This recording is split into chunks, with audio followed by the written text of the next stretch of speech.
Olá, bom dia, boa tarde, boa noite, boa madrugada. Mais uma playlist Booktuber. Clica no like, comenta, compartilha, curte. Mostra para os algoritmos que o que você estuda, você lê, você escuta tem importância. Eles só entendem cliques, essas questões de tecnologias. E vamos para a leitura. Hoje, um texto maravilhoso. Surgimento e dispersão do budismo no mundo. Texto de Alexandre Diniz. Resumo. O presente artigo tem como foco estudar a difusão do budismo pelo mundo, identificando sua abrangência e a distribuição heterogênea dos seus seguidores. Apresenta com ênfase nos aspectos culturais a evolução histórica norteada pela Gênese, princípios, processos desta difusão, muitas das vezes por esforços individuais isolados, e cismas analisados sob o olhar da geografia da religião, aspirando à construção de uma análise geográfica do budismo. Além disso, o artigo em tela, no que tange o processo difusor, revela que, pelo caráter pacífico de coexistência característico de sua doutrina, incorporou práticas oriundas de outras religiões, causa principal da existência de diversas seitas e subgrupos no seio budista. Palavras-chave: difusão, budismo, tolerância religiosa. Introdução. Budismo é uma família de religiões e filosofias, sendo difícil afirmar quais de suas partes integrantes é original ou sofreu menos interferências. O budismo representa ainda uma tradição metafísica da qual emana uma sabedoria aplicável a vários instantes da existência.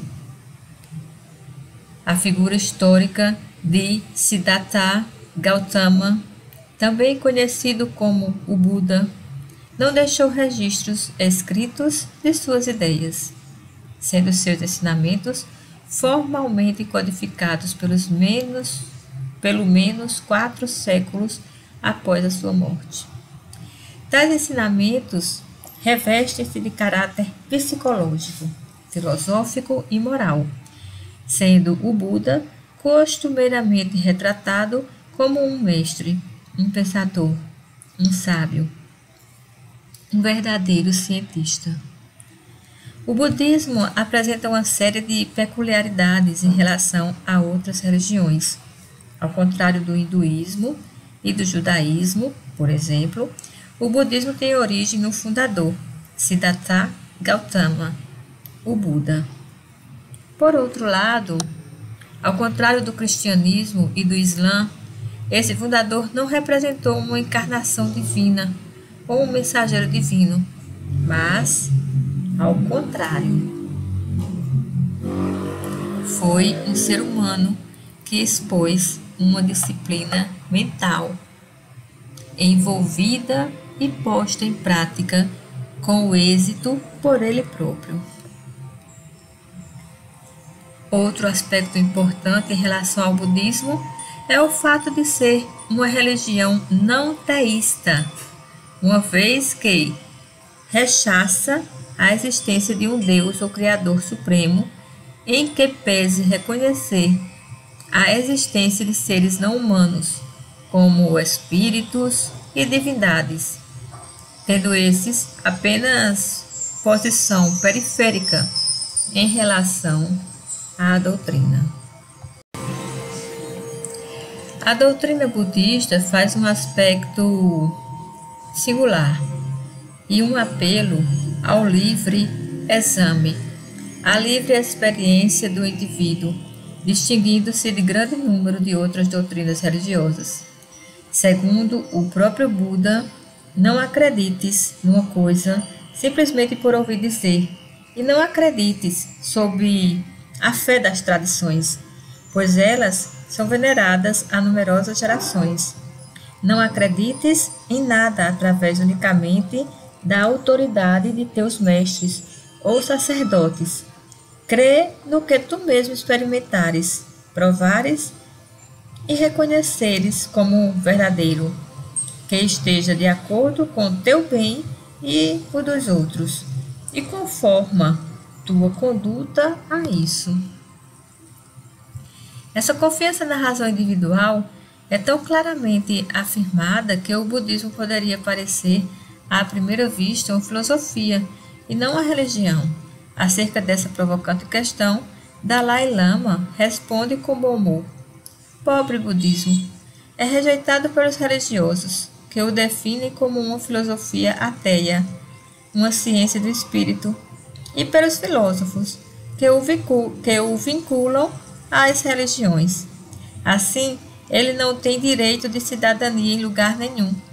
Mas isso talvez seja uma vantagem que permite ao budismo lançar uma ponte entre religiões e filosofias. Destaque-se ainda o fato de que, ao contrário de boa parte das grandes religiões, o budismo não contempla revelações acerca do mundo, sua origem, sua existência e seu fim. O Buda nunca se preocupou com tais questões e recusava-se respondê-las, acentuando a inutilidade de tais discussões em comparação com o objetivo da vida religiosa.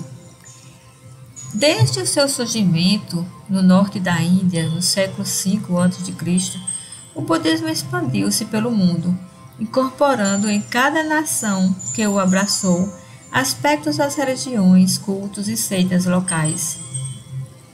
Essa expansão se deu de tal sorte que o espaço búdico dos idos dos séculos depois de Cristo se estendia de Samarcanda e Bukhara até a Mankúria, do Ceilão ao Japão, do Afeganistão a Java.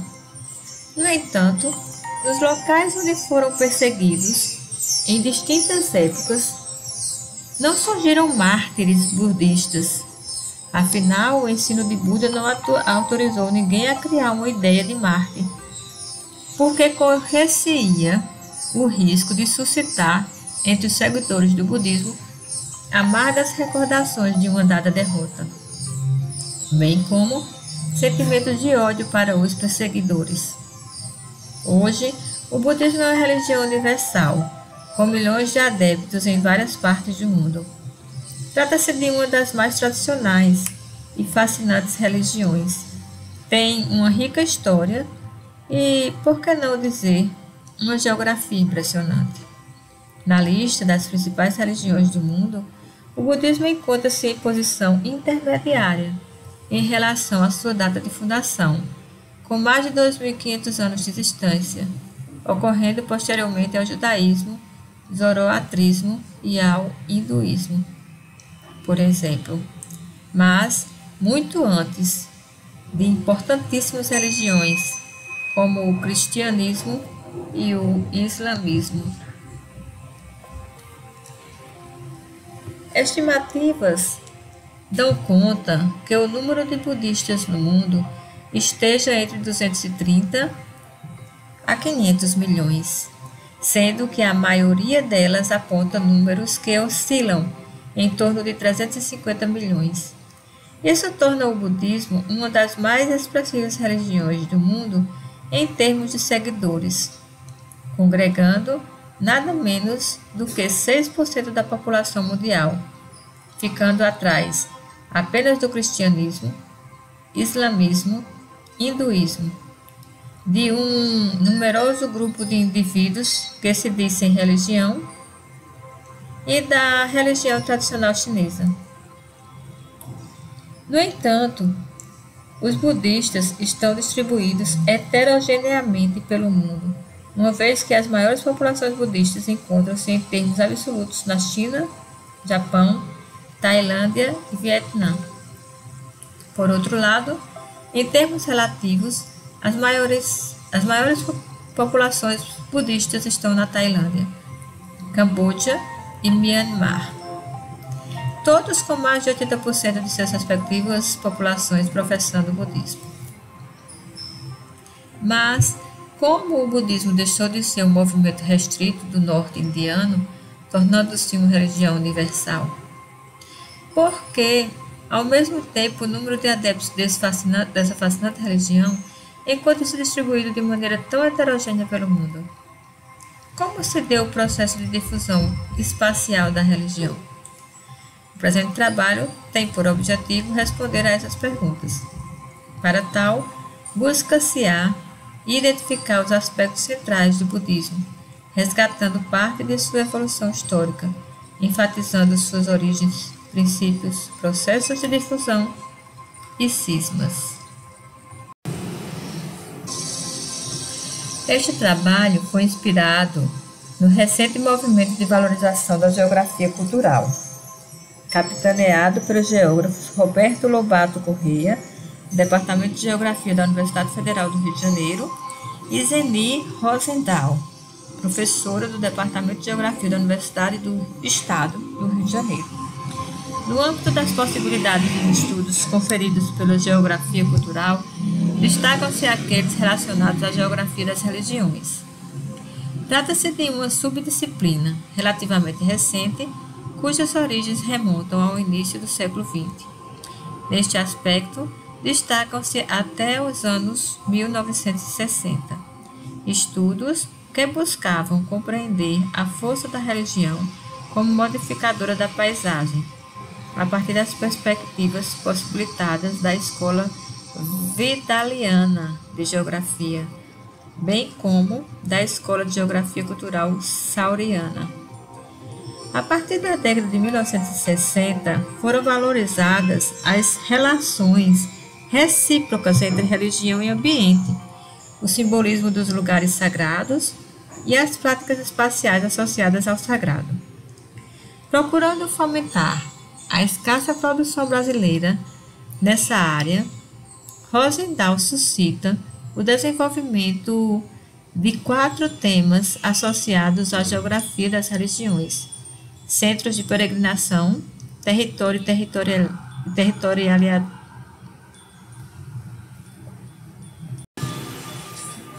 territorialidade das religiões, percepção e vivência do aspecto sagrado e difusão e área de abrangência da religião.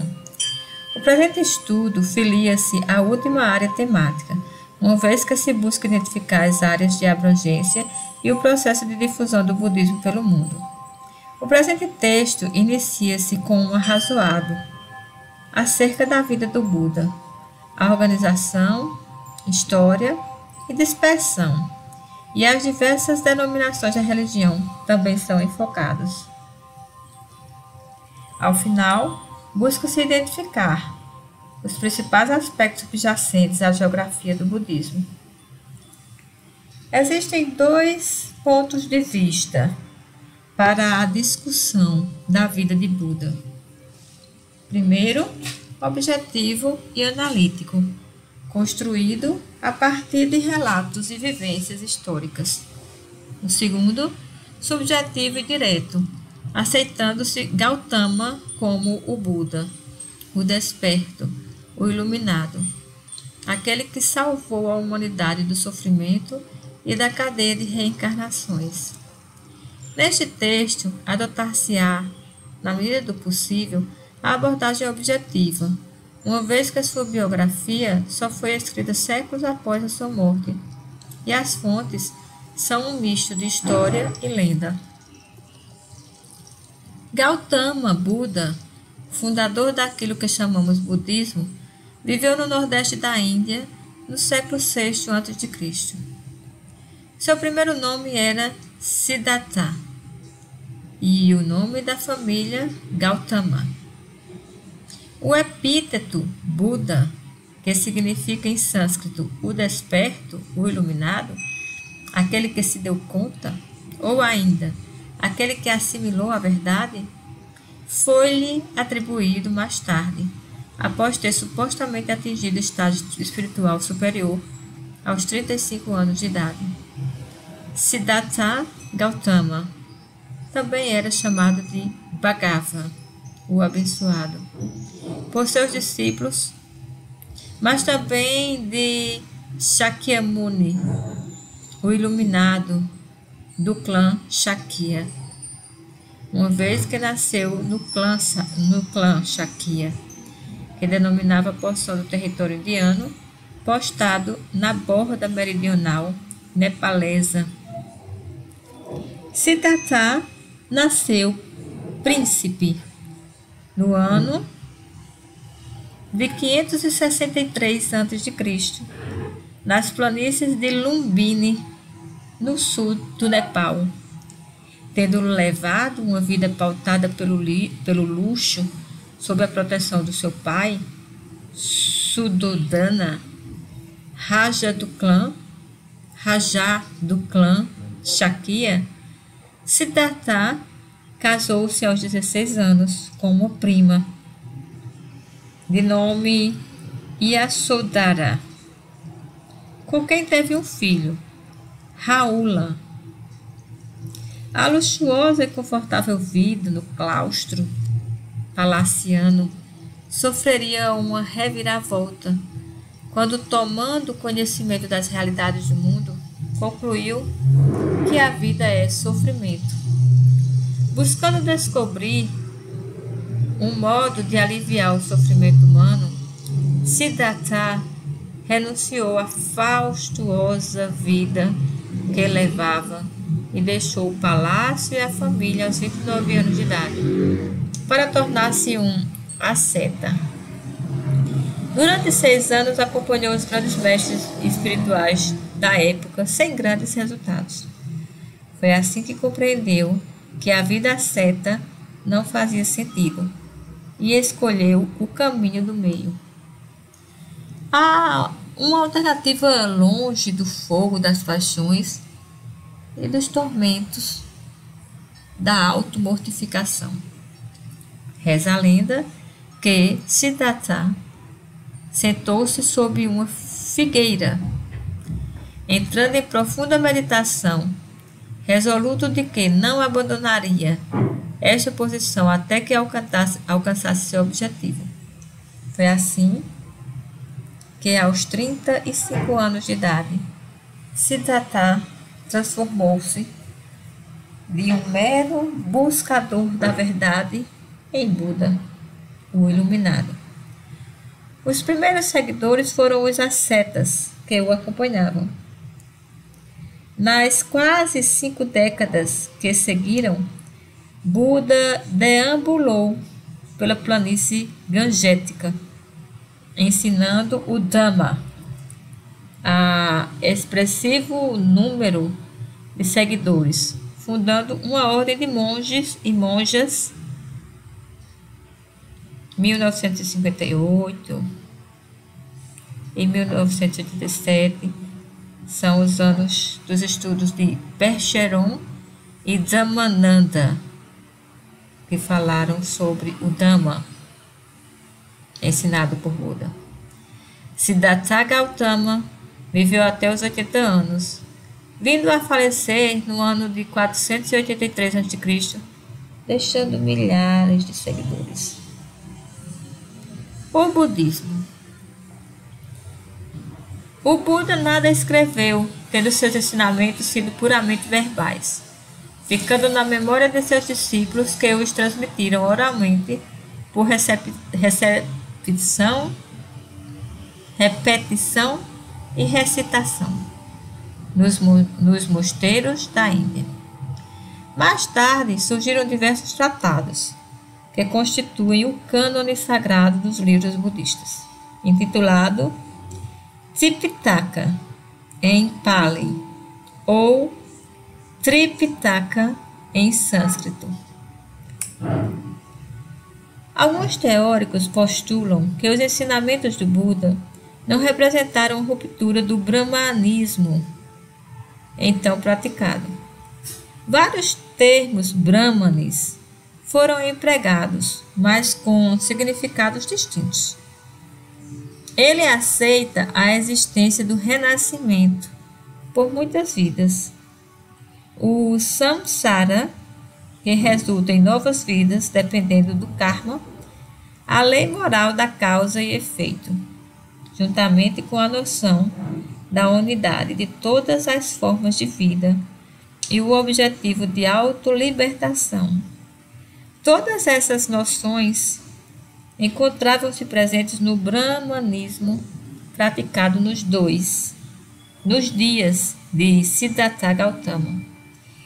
Estes, no entanto, foram incorporados como significados próprios. O Buda introduziu uma série de inovações. Primeiramente, negou vigorosamente o valor do sistema sacrificial hindu, aconselhando seus seguidores a laborar com diligência sua própria salvação. Desta forma, antigos rituais ganham nova roupagem, com o sacrifício de animais, por exemplo, transmudando-se em autoentrega ao serviço de outros.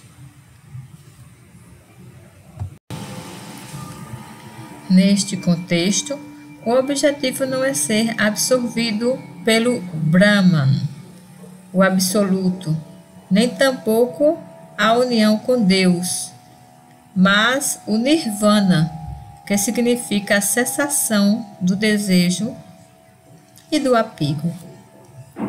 Outro aspecto que diferencia o budismo do brahmanismo é a noção de que nada existe de permanente, nem no mundo material, nem no mundo espiritual.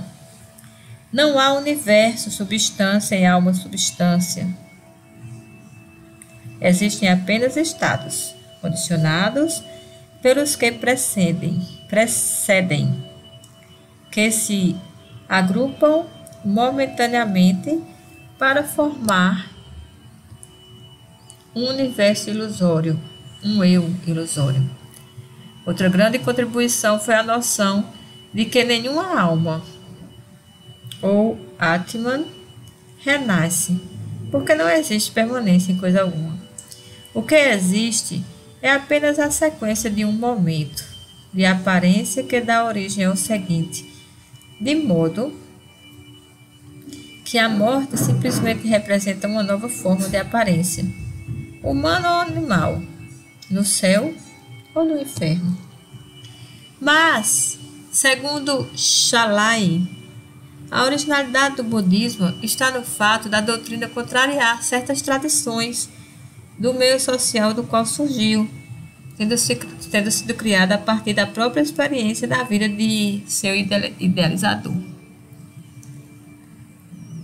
No processo de disseminação, o Buda converteu reis e humildes trabalhadores, desconsiderando as diferenças de casta, franqueando a todos o acesso à vida religiosa, fato que representaria uma profunda revolução moral, assim como é indiferente às distinções de casta e de classe.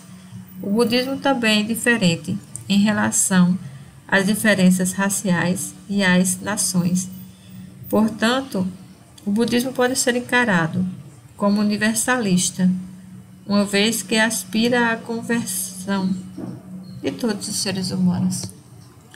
Ao longo de sua evolução, o budismo esteve exposto a uma miríade de interpretações dos ensinamentos originais do Buda, que, por sua vez, deram origem a um sem número de escolas identificadas posteriormente nesse texto. A despeito desse aparente desconcerto, os budistas, como um todo, compartilham vários princípios básicos. Primeiramente, todos aceitam o Buda, Sakyamuni, como mestre, e rejeitam a ideia de um supremo criador e gestor deste mundo, bem como renunciam a toda e qualquer forma de dogma. Uma consequência do ateísmo búdico é o fato dele comportar apenas o culto da recordação, não sendo possível rogar a Buda, que não é Deus. Além disso, tendo o Buda ingressado no Nirvana, nada mais pode fazer pelos fiéis, além de servir como exemplo e inspiração. Humphreys vai além, afirmando que na ausência de dogmas, os deuses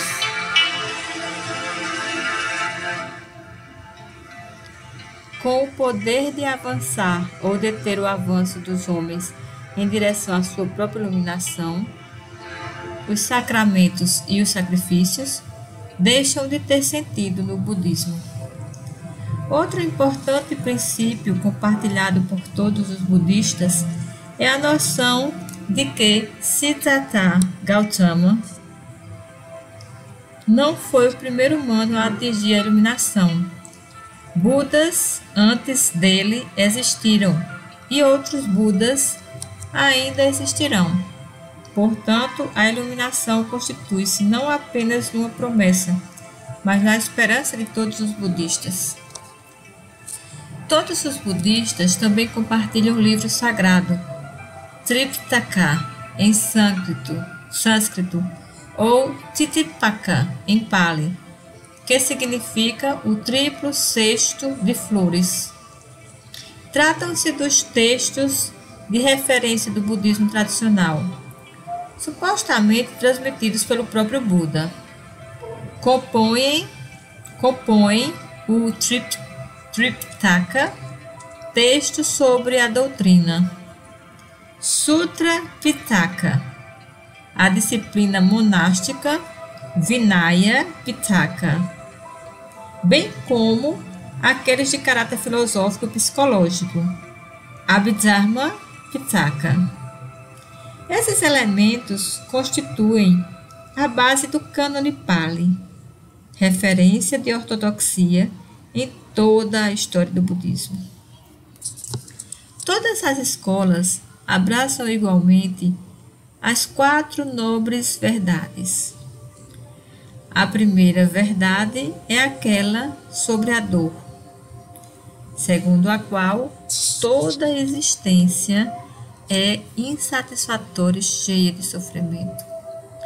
A segunda verdade é aquela sobre a origem da dor, segundo a qual a causa direta é o ato, o karma, causado por sua vez pela sede, pela apetência insaciável, que pode ter por objeto o prazer, a existência ou a não existência. Em outras palavras, o dukkha deriva do tanya, o desejo, o apego, que significa o esforço constante de encontrar algo permanente e estável no mundo transitório. Em relação à transitoriedade do mundo, cabe aqui um parênteses. Esta encontra-se vinculada ao eterno ciclo de renascimento, série de existências, samsara, aos quais todos os seres humanos estão sujeitos. Esses ciclos, por sua vez, são governados pelas leis do karma. Segundo o budismo, o renascimento é uma continuidade de ações, karma, e de reações, que fornecem a energia para renascer uma e outra vez. Em outras palavras, renasce-se numa situação que é resultante das ações praticadas em existências anteriores. A terceira verdade é aquela sobre a suspensão ou cessação da dor, que se encontra associada à possibilidade de pôr termo ao ciclo dos nascimentos e das mortes. A quarta verdade é aquela sobre a via, sânscrito, pratidá, Pali, patipada, que conduz à supressão da dor sistematizada pelo Buda no caminho óctuplo. O caminho óctuplo por sua vez, é composto de passos, que não necessitam ser seguidos em nenhuma ordem específica.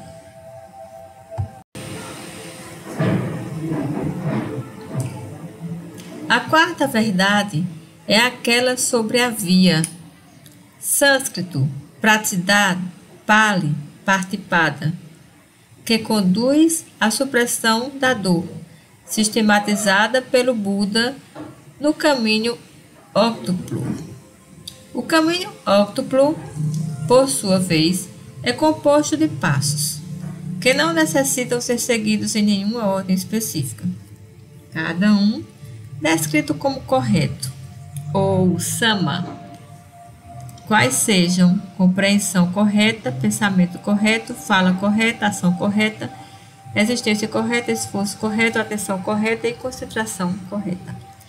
A compreensão correta ganha destaque central, encerrando a compreensão vital da ascensão condicionada, ou origem dependente, tema determinante na compreensão do budismo.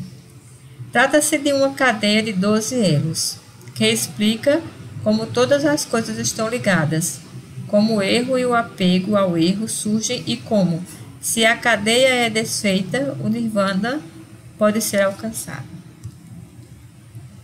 A respeito da cadeia de 12 elos, também conhecida como Lei das 12 Causas, Buda ensina que todos os fenômenos deste mundo mudam de forma constante, aparecendo e desaparecendo, e que todas as mudanças baseiam-se em uma regra estabelecida.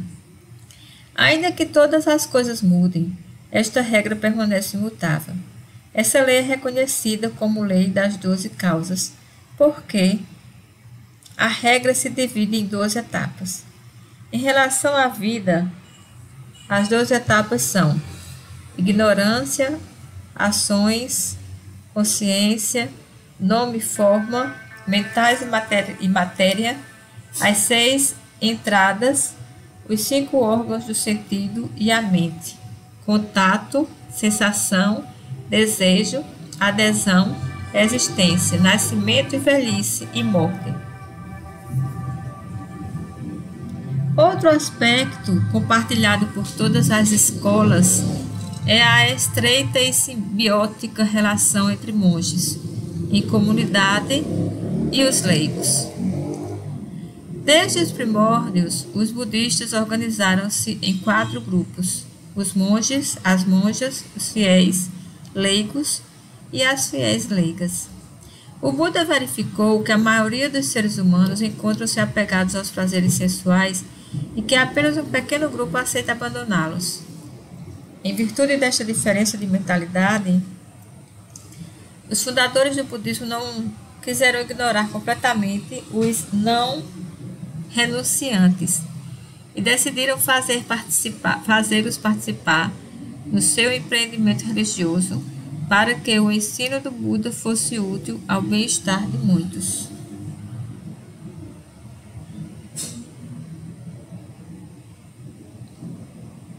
Dessa forma, a comunidade laica supre os monges materialmente, enquanto estes levam ensinamentos espiritual e mérito aos leigos e seus ancestrais. Desta forma, a doutrina do budismo assenta-se sobre 3 pilares chamados de as 3 joias: o mestre Buda, seus ensinamentos e sua comunidade de discípulos. A moral budista, sintetizada por Shalai, também é compartilhada em linhas gerais pelo caminho dos seguidores. Essa moral apresenta uma dualidade: a moral negativa, que prescreve o que não se deve fazer, e a moral positiva, que prescreve aquilo que é necessário ser feito. Segundo o autor, a moral negativa é a retidão, compreendendo 5 preceitos básicos: não matar, não furtar, não tomar a mulher do próximo, não mentir e não beber licor embriagador. Por outro lado, a moral positiva budista recomenda a resignação ao sofrimento, a meditação sobre os sofrimentos dos vivos, o esforço para participar em imaginação de suas dores e alegrias, a benevolência, a piedade, o perdão das ofensas, o sacrifício para outrem. A história do budismo. Os primeiros concílios. Nas décadas que seguiram a morte de Siddhartha Gautama, o budismo representou um fenômeno de pouca expressão, com poucas referências e registros históricos. Dignos de nota, no entanto, foram os 2 primeiros concílios que organizaram os princípios gerais do budismo. O primeiro concílio ocorreu logo após a morte de Buda, ainda no século V a.C., com o objetivo de registrar o cânone Pali. Tripitaka. O segundo concílio ocorreu em 383 a.C., motivado por crescentes conflitos entre escolas tradicionais e um grupo de monges que demandavam certo relaxamento das regras monásticas. Para as escolas tradicionais, Buda havia sido um ser humano que alcançou o estado de iluminação, sendo este passível de ser alcançado desde que os monges seguissem as regras monásticas estabelecidas no primeiro concílio. Para o grupo dissidente, esta perspectiva era demasiado individualista e egoísta, motivando a adoção de regras monásticas menos rígidas que interessassem e estivessem acessíveis a um grupo mais amplo de pessoas. Essas ideias foram rejeitadas no segundo concílio, promovendo uma cisão entre os budistas. Nascia assim a dicotomia entre as escolas ortodoxa e heterodoxa, das quais surgiram as diversas seitas budistas contemporâneas. Pouco se sabe acerca do budismo nas décadas que seguiram a realização do segundo concílio. No entanto, a história do budismo mudaria de maneira radical com a chegada ao trono indiano de Asoka Maurya, no ano de 270 a.C. O rei Asoka converteu-se ao budismo após sucessivas campanhas expansionistas, que, a certa altura, o fizeram arrepender-se dos terrores provocados pelos conflitos por ele comandados. Asoka renunciou à violência, passando a propagar a religião budista entre seus súditos e nações vizinhas, tornando-se chefe de Estado e da Igreja.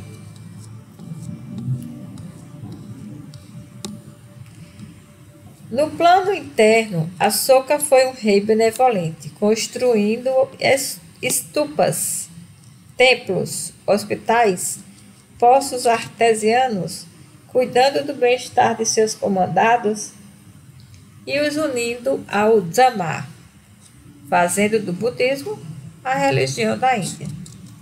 À medida que a influência do budismo se estendia na Índia,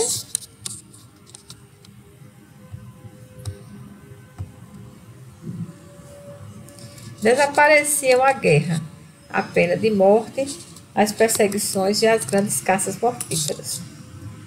Os brahmanes, porém, combatiam vigorosamente a heresia que arruinava seus privilégios, mas tiveram de suportar durante vários séculos a expansão do budismo em solo indiano. Sob os auspícios de Asoka, o terceiro concílio foi realizado por volta de 250 a.C., com o objetivo de reconciliar as diferentes escolas, purificar o movimento budista de facções oportunistas atraídas pelo patrocínio real e estabelecer as viagens de missionários para todo o mundo. No entanto, a escola Mahayana não fez qualquer menção deste concílio, fato que sugere que, em face da substantiva cisão entre os budistas, este tenha sido um concílio exclusivamente Theravada. Com a morte de Ashoka, seu império foi rapidamente dilapidado. À medida que os ensinamentos brahmanes voltavam a se expandir, sendo o budismo, desde o seu nascimento, tolerante em relação a outras religiões, ainda que fossem antitéticas a ele próprio, fez pouco para obstar a crescente influência brahmane. O budismo indiano só voltaria a ter suporte oficial sob o comando do Império Kushan, século II a.C. a século III d.C., que dominaram o noroeste da Índia. Dentre os reis Kushan, Kanishka abraçou o budismo ardentemente, patrocinando a realização do quarto concílio budista. Esse concílio tinha como objetivo harmonizar as crescentes divergências entre as escolas, tendo obtido, na melhor das hipóteses, resultados parcialmente satisfatórios. O motivo deste sucesso parcial foi o nível de participação de escolas. Os Mahayanistas não fazem menção a este concílio, e mesmo os Theravadistas do Sri Lanka, Tailândia e Myanmar o ignoraram.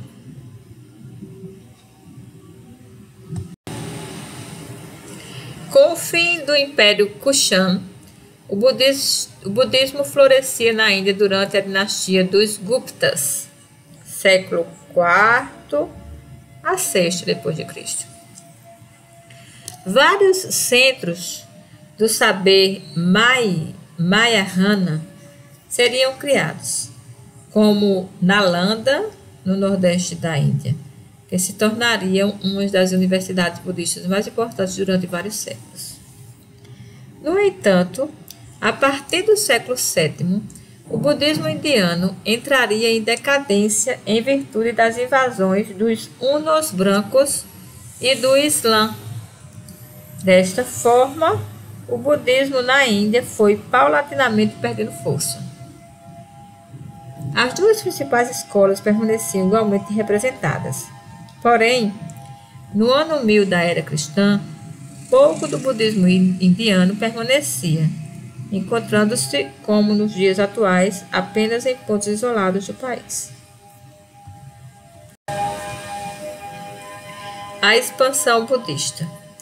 O rei Ashoka teve papel determinante no expansionismo budista, constituindo-se em missionário ardente. Graças a ele, o budismo deixou de ser uma religião restrita ao nordeste da Índia para se tornar uma religião mundial. De acordo com os pilares e as placas deixados por ele, missionários foram enviados a todas as partes da Índia e a vários reinos, como Síria, Egito, Macedônia e reino greco-bactriano, norte do Afeganistão.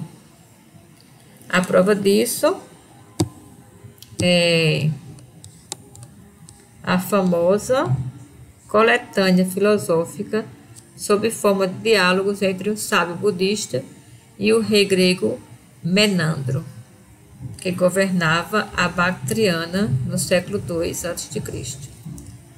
Ashoka também foi determinante na expansão do budismo a leste do subcontinente indiano, sobretudo no atual Myanmar.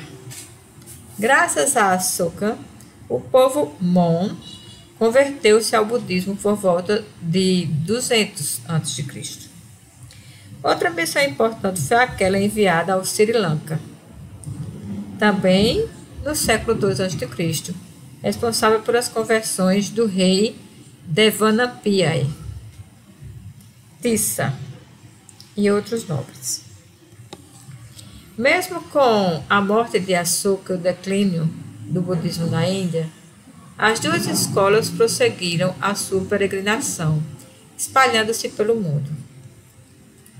Neste sentido, a antiga rota da sede cumpriu importantíssimo papel, uma vez que, além de transportar mercadorias e imigrantes, essa via internacional também foi utilizada na dispersão do budismo.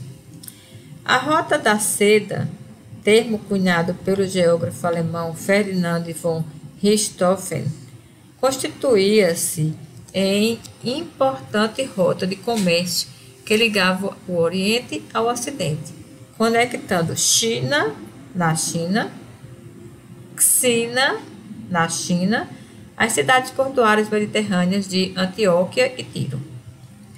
Uma extensa rede de estradas conectava a Índia a vários pontos da Rota da Seda e a outras vias terrestres de comércio, ligando o subcontinente indiano ao atual Myanmar e ao Sudeste Asiático. Rotas terrestres do comércio também prosseguiam no sentido leste, ligando Xi'an, na China, à Península Coreana. No entanto, em virtude das colossais distâncias, pouco eram os mercadores que atravessavam toda a extensão da rota. A grande maioria cobria apenas pequenas seções da estrada. As mercadorias, no entanto, percorriam grandes distâncias, passando por várias mãos, até atingir o destino final. Apesar do nome, muitos eram os produtos transportados por esses caminhos: papel, peles e cerâmica. Viajavam da China para o oeste. Por outro lado, marfim, vidro e especiarias viajavam no sentido contrário. Nesse contexto, a Ásia Central desempenhava papel fundamental na articulação entre os mundos chinês, indiano e persa. As diversas ramificações da rota da seda para ali convergiam, trazendo mercadorias e influências culturais diversas. Lendas dão conta que essa região esteve sob influência do budismo desde o tempo do Buda, quando supostamente 2 irmãos mercadores da Báctria, Tapassu e Balika, travaram contato com Siddhartha Gautama, tornando-se seus discípulos. Quando regressaram à Báctria, construíram templos dedicados ao Buda. Os missionários budistas também viajavam com as caravanas através da Rota de Seda, no primeiro século da era cristã. Com eles, a fé budista espalhou-se por vastas regiões, fazendo com que a religião se tornasse predominante na Ásia Central. A partir da Ásia Central, o budismo chegou à China, por volta do século I d.C. A introdução oficial do budismo no país data de 67 d.C., com a chegada dos monges Moton e Chufarlan. Em 1968, sob patrocínio imperial, eles estabeleceram o Templo do Cavalo Branco nas cercanias da capital imperial Luoyang. O budismo, na China, floresceu no início da dinastia Tang, que foi marcada por sua receptividade em relação aos contatos com outros povos. Em função disso, foram registradas várias viagens de monges budistas chineses à Índia entre os séculos IV e XI d.C. No entanto, no fim da dinastia Tang,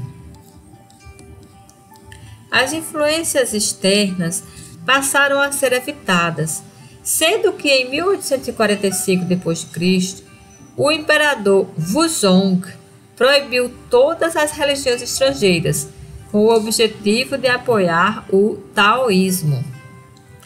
Ao longo do território, o imperador mandou confiscar os bens budistas e destruir templos e mosteiros.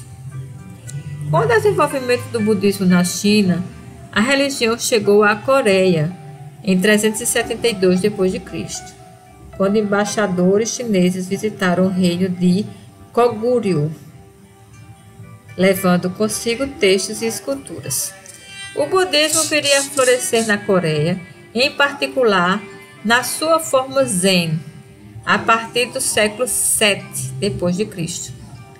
A partir do século XIV d.C., com o início da dinastia confucionista o budismo seria discriminado e praticamente erradicado, com exceção do movimento Zen. O Japão tomou contato com o budismo no século VII d.C., quando monges coreanos viajaram até as ilhas levando consigo estruturas e obras de arte. No século seguinte, o Japão adotaria o budismo como uma religião oficial. O fato de estar situado no fim da Rota da Seda faria com que o Japão preservasse muitos aspectos do budismo, numa época em que este começava a desaparecer na Índia, Ásia Central e China. A partir dos impulsos culturais que ainda emanavam do subcontinente indiano, o Império Marítimo Srivijaya, centrado na ilha de Sumatra, Indonésia, adotou o budismo no século VI d.C., nas suas formas Mahayana e Vajrayana. Outro importante episódio de expansão budista deu-se nos séculos IX e XIII, quando o Império Khmer, de religião budista Mahayana e hindu, dominou a maior parte da península do Sudeste Asiático. Sob o domínio de Khmer, centenas de templos budistas foram construídos no Camboja e na Tailândia. Angkor foi o centro deste desenvolvimento, com um complexo de templos e organização urbana capaz de sustentar milhões de habitantes. No entanto, em função da perda de pujança do budismo Mahayana na Índia do século XI, este também entrou em declínio no Sudeste Asiático, sendo substituído posteriormente pelo budismo Theravada, difundido a partir do Sri Lanka. Isso se deu em virtude das invasões islâmicas que comprometeram as rotas comerciais continentais comandadas pela Índia, fazendo com que se desenvolvessem novas rotas marítimas entre o Oriente Médio e a China, que passaram a ser articuladas pelo Sri Lanka. Consequentemente, o budismo Theravada, dominante naquele país, acabaria por se difundir pela Ásia. O rei Anauratha, fundador do Império Birmanês, adotou o budismo Theravada como religião oficial. Este fato geraria a construção de milhares de templos budistas na capital, Pagan, entre os séculos XI e XIII d.C. O poder dos birmaneses decaiu com a ascensão dos Thai e com a tomada da capital pelos mongóis em 1287. Apesar disso, o budismo Theravada continua a ser a principal religião de Myanmar até hoje. O expansionismo Theravada prosseguiu sendo posteriormente adotado pelo recém-formado reino tailandês de Sukhothai, por volta de 1260 d.C. Durante o período Ayutthaya, séculos XIV a XVIII d.C., o budismo seria reforçado como religião, tornando-se parte integrante da sociedade tailandesa. Ainda no Sudeste, asiático, a tradição Theravada continuou a sua expansão, alcançando Laos e Camboja no século XIII d.C. No entanto, a partir do século XIV d.C., nas regiões costeiras e nas ilhas do Sudeste Asiático, cresceu a influência do Islã, sobretudo na Malásia, Indonésia e Filipinas.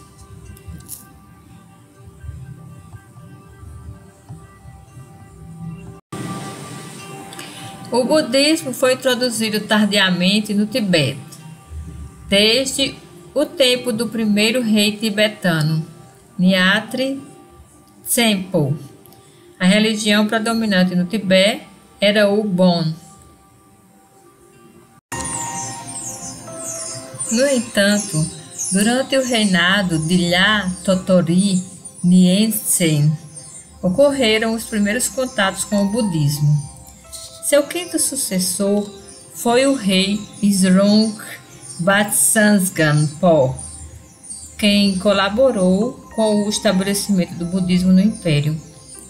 Deve-se ressaltar que, em virtude da posição geográfica do Tibete, situado entre a Índia e a China, seria normal que recebesse influências dessas duas civilizações desde o início de sua história.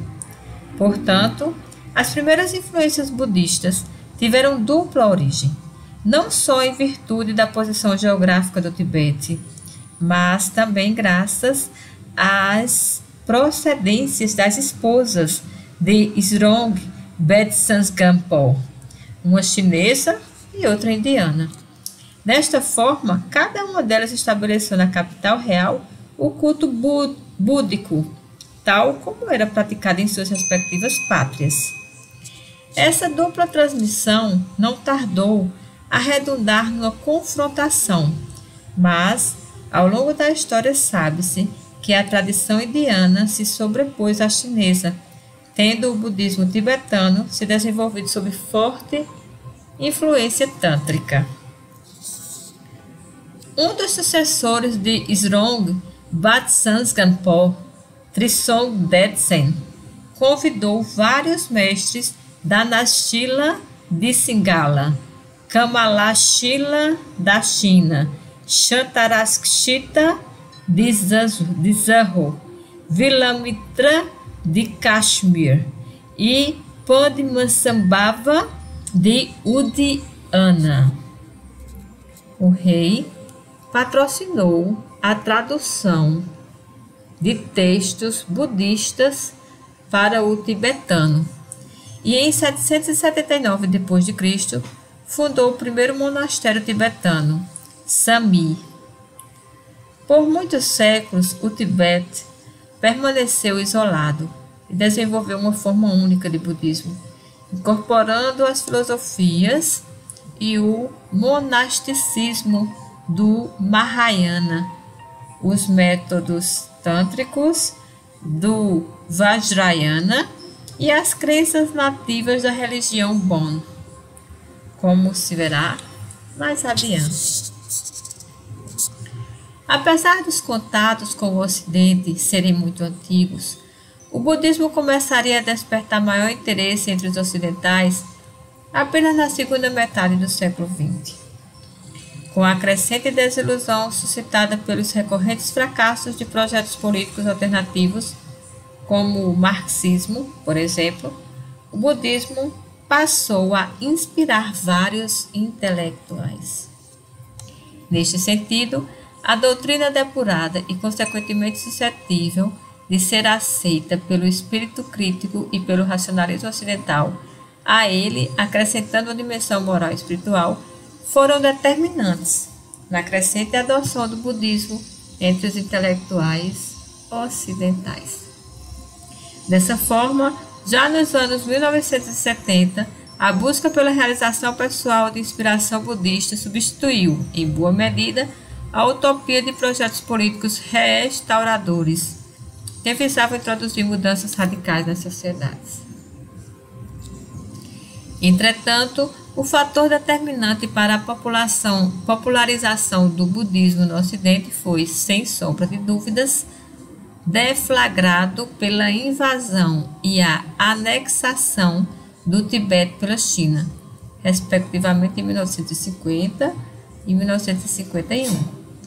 Esses movimentos foram acompanhados pela perseguição e massacre de budistas, além da destruição de bibliotecas e de cerca de 6.000 mosteiros.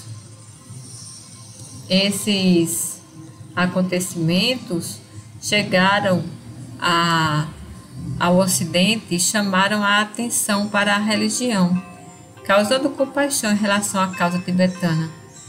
Em virtude desses acontecimentos, em 1959, o Dalai Lama e mais de 100.000 tibetanos deixaram seu país buscando exílio na Índia e em outras partes.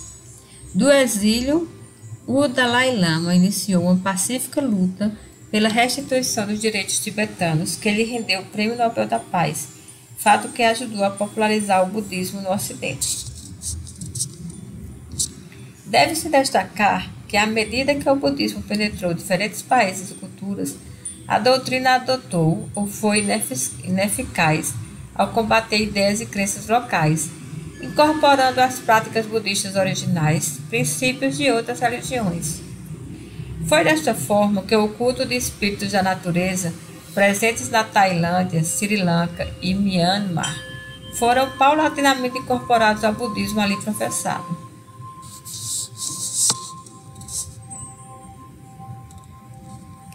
Da mesma maneira, os credos confucionista, taoísta e shintoísta modificaram as práticas budistas na China e Japão. No Tibete, a religião original Bon corrompeu o budismo tibetano, que por sua vez já se encontrava imiscuído às práticas tântricas hindus. A partir dessas intersecções, o budismo assumiu diversas formas, sendo possível identificar um sem número de escolas, seitas e subgrupos budistas. No Brasil, a proporção de budistas ainda é diminuta. O último censo contabilizou poucas centenas de milhares de budistas, colocando o budismo na 11ª colocação no rol das denominações religiosas praticadas no Brasil. A chegada do budismo aqui está aproximadamente vinculada à imigração japonesa, iniciada em 1908. Esta foi originada pela simultânea necessidade de mão de obra no Brasil e a superpopulação e crise agrícola no Japão, tendo esta atingido seu ápice nas décadas de 1920 e 1930. No entanto, esses movimentos foram intensificados a partir de 1924, quando os Estados Unidos da América proibiram definitivamente a imigração japonesa, deslocando boa parte do fluxo de imigrantes japoneses para o Brasil.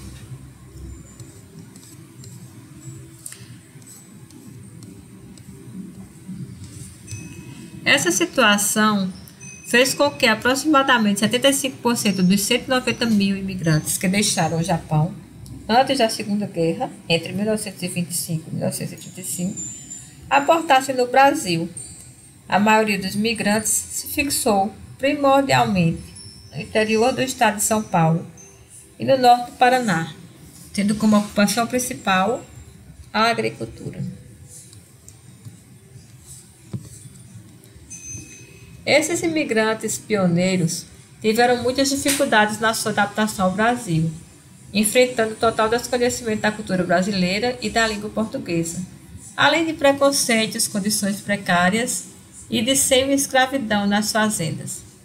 Em virtude desse processo de ocupação, boa parte dos budistas brasileiros encontraram-se concentrados no estado de São Paulo, no norte do Paraná e no sudoeste do Pará, todas áreas de forte colonização japonesa. Considerações finais. Este breve relato de uma religião milenar trouxe à tona uma série de aspectos relevantes acerca do budismo e seu processo de dispersão no mundo. Notou-se que o número de budistas se distribuiu de maneira irregular, com grande concentração de praticantes no sul e sudeste asiáticos, mas também no extremo oriente. A construção dessa geografia foi comandada por uma série de elementos. Primeiramente, em sua dispersão pelo mundo, o budismo contou com o auxílio de uma série de personalidades históricas que, ao abraçar a religião, fizeram proselitismo, utilizando de seu poder e suas relações internacionais.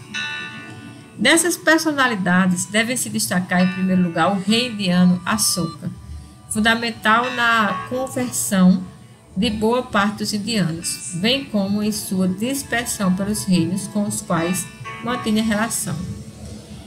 Merecem destaque ainda os soberanos Mon do Myanmar, o rei Devanapia Tissa do Sri Lanka, os membros da dinastia Tang chinesa, o rei birmanês Anaurata e Khmer no Camboja e Tailândia, e o rei tibetano Trisong Detsen, dentre outros. Nesse processo, antigas rotas do comércio foram fundamentais para que o budismo se difundisse, chegando ao conhecimento de todas essas personalidades. Nota-se, portanto, que o processo de dispersão deu-se, de acordo com os conceitos de Hagstrand, 1967, simultaneamente por contágio e de forma hierárquica. Graças à difusão por contágio, o budismo espalhou-se paulatinamente a partir do Nordeste, incorporando territórios imediatamente vizinhos. Primeiramente, o centro e sul da Índia, entre os séculos V e II a.C. Com Ashoka, o budismo se espalhou para países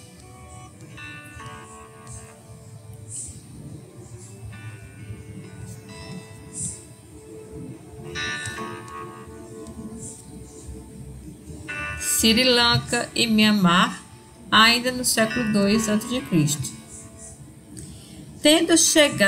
Tendo chegado à mesma época ao atual Afeganistão. Com o fim do patrocínio, Ashoka, na Índia, desenvolvem-se dois outros núcleos irradiadores das influências budistas.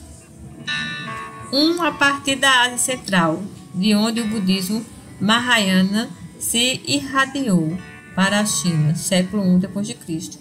A partir daí, passou a influenciar o Vietnã, século II d.C. e posteriormente a Coreia, século IV d.C. A partir da Coreia, o budismo chegou ao Japão, século VI d.C. A outra área de influência desenvolve-se a partir do Sri Lanka, de onde o budismo Hinayana atingiu Myanmar, século V d.C. e Indonésia, século VI d.C. A partir do Myanmar, o budismo espalhou-se pela Tailândia e Camboja, nos séculos posteriores. Desenvolvimento tardio se deu no Tibete, que incorporou o budismo Vajrayana, a partir de influências indianas no século VI d.C. Mas, à medida que o budismo incorporava essas novas áreas, ele se dispersava ao mesmo tempo de forma hierárquica, tanto espacial quanto socialmente. As novas ideias eram primeiramente assimiladas pelas capitais dos diversos impérios e reinados pelos nobres. A partir daí, então, o budismo se espalhava para os demais níveis das hierarquias urbanas dessas sociedades, até chegar ao mundo rural. À medida que esse espraiamento ocorria, as demais camadas da sociedade passavam a travar contato com a religião, passando a incorporá-la. Outro elemento fundamental da dispersão do budismo entre os séculos V a.C. e VII d.C. foram as rotas de comércio, entre as quais destacam-se a Rota da Seda. Assim e afinal, Além de estabelecer ligações relativamente seguras e estáveis entre o Ocidente e Oriente, fazendo com que as mercadorias e pessoas se locomovessem, as diversas ramificações dessa importante rota foram determinantes na comunicação da fé budista. Curiosamente, à medida que novos centros budistas eram criados, com seus santuários, eles próprios passavam a intensificar os contatos entre os povos e o uso da rota da seda. Desta feita, por motivos de uma natureza, a peregrinação religiosa. O princípio de respeito, tolerância e gentileza para com todas as criaturas do mundo, central à fé budista, representou outro elemento crucial na dispersão budista pelo mundo. Nessa expansão pelo mundo, o budismo nunca teve o caráter de um militarismo e em nenhum lado implicou a ideia de fazer desaparecer outras religiões. Tanto a mensagem como os meios utilizados para difundi-lo eram benevolentes, sendo que nenhum rei budista tentou propagar sua religião pela força. Graças a esses princípios, à medida que o budismo encontrava resistência ou era perseguido nos diversos contextos que ingressou, a doutrina adotou ou foi ineficaz ao combater ideias e crenças locais, incorporando às práticas budistas originais princípios de outras religiões. E assim, concluímos a leitura deste maravilhoso texto, O Surgimento e Dispersão do Budismo no Mundo, de Alexandre Diniz. Que maravilha que você chegou ao final e está conosco! Inscreva-se no canal, clique no like, compartilhe, curta, comente e vamos lá!